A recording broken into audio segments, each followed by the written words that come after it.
Hey everybody, and welcome to Epic Every Day, our weekday podcast for busy, stressed out Christians who want to do more than just get to the weekend. All you Friday people. Well, that's tomorrow.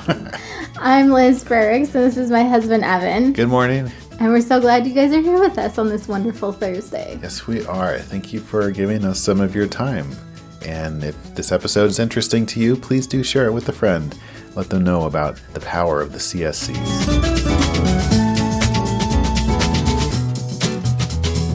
So this week we are talking about leadership, and since it's Thursday, we're talking about being connected, both our connection to God and our connection to other people.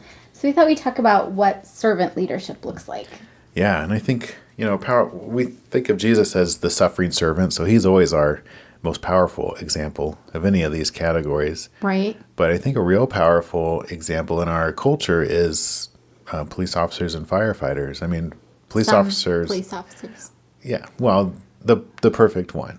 Okay. What they're supposed to be, because to serve and protect is the police officer's motto. So, and if we're going to stay in the ideal world, I think another good example would be our lawmakers. So, okay. I know we have to maybe use our imaginations, but these are jobs that are not supposed to be very glamorous and really are just there to serve the community and make other people's lives better. Right. And so that's part of our calling too. We're supposed to be putting our things aside and allowing God to work through us to, benefit the church or to evangelize or to do something that benefits other people over ourselves. Yeah, I actually was thinking about, Jesus talks about this in Luke 22, so starts in verse 24. A dispute arose among the disciples, as to which of them was considered to be the greatest. Jesus said to them, "The kings of the Gentiles lord it over them, and those who exercise authority over them call themselves benefactors.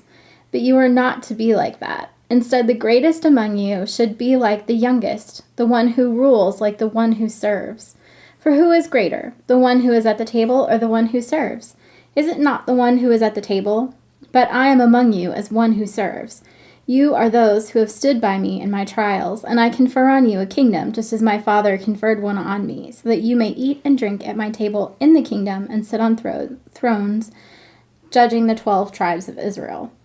And it's just, and I think we forget that picture that so we get the cool glorification part later, but right now our job is to serve. It's not to lord it over the Gentiles do, the kings of the Gentiles. Yeah.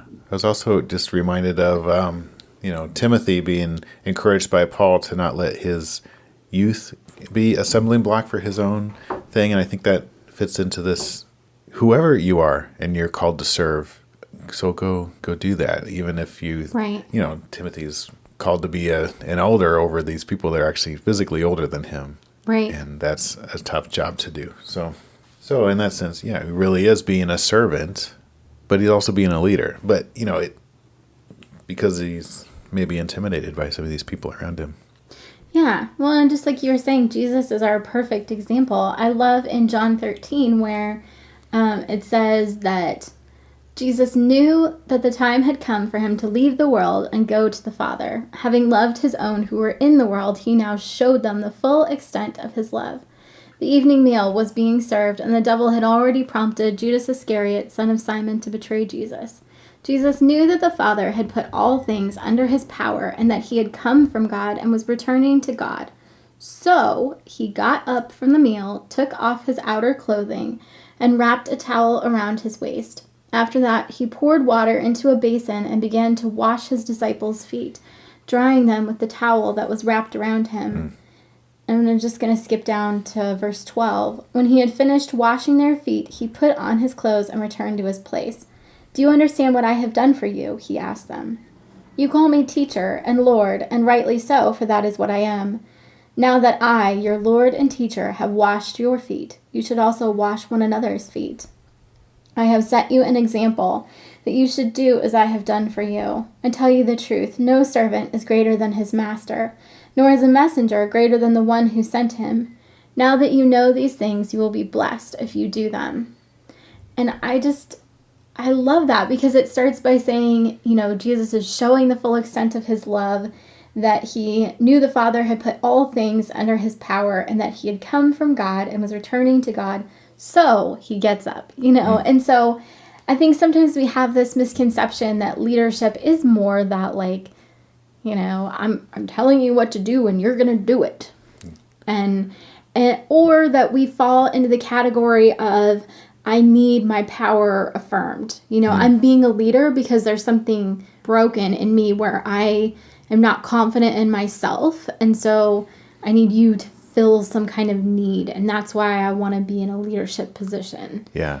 It's kind of the difference between a boss and a leader. There's this comic that I saw where, it's this group of people hauling up a giant, stone block or something, like maybe the slaves in Egypt or whatever, building the pyramids.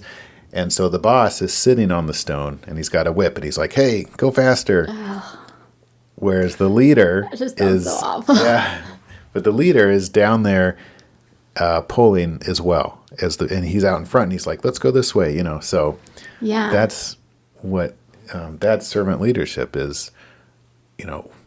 I'm directing where we're going here. I'm the leader. I've got the plan, but we're working together towards this common goal here. Yeah, they're boots on the ground, just like we were talking about with the sock museum. Yeah.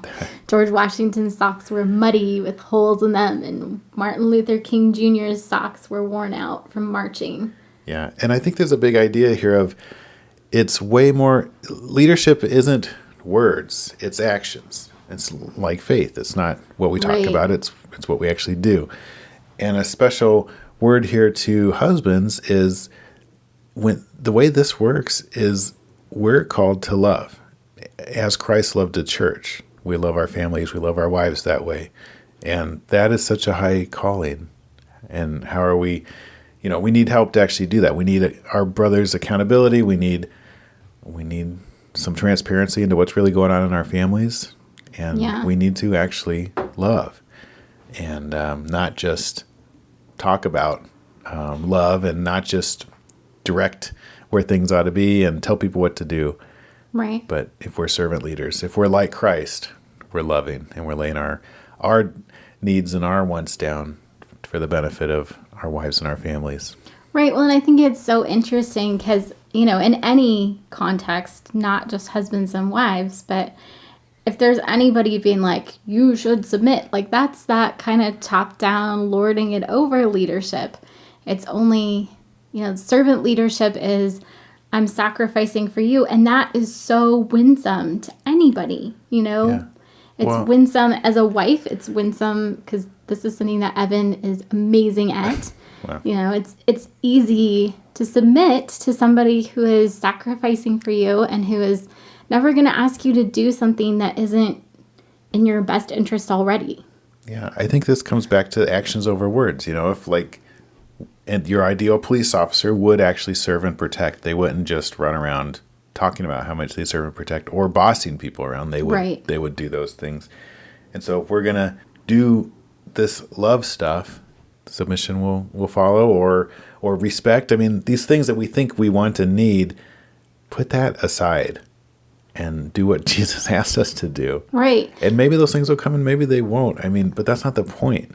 Well, and I think, it's so interesting to me because I think respect and loyalty and obedience, those kinds of things, submission, whatever, come out of having someone who is showing true servant leadership, who is, just like we've talked about this several times this week, that when you find somebody who has been through suffering and has come out, being comforted by God, like that's the kind of person you want to follow, not somebody who's like, well, I have no idea how to deal with this situation, but I think, I've never been there, but here's what you should do. Like, sure. That's not the person you want to follow. Just like you don't want to buy food from the person who hates eating or, buy clothes from somebody who's colorblind and has no idea of design. Like these are just kind of natural ways that the world works. Like, we want to follow somebody who's been there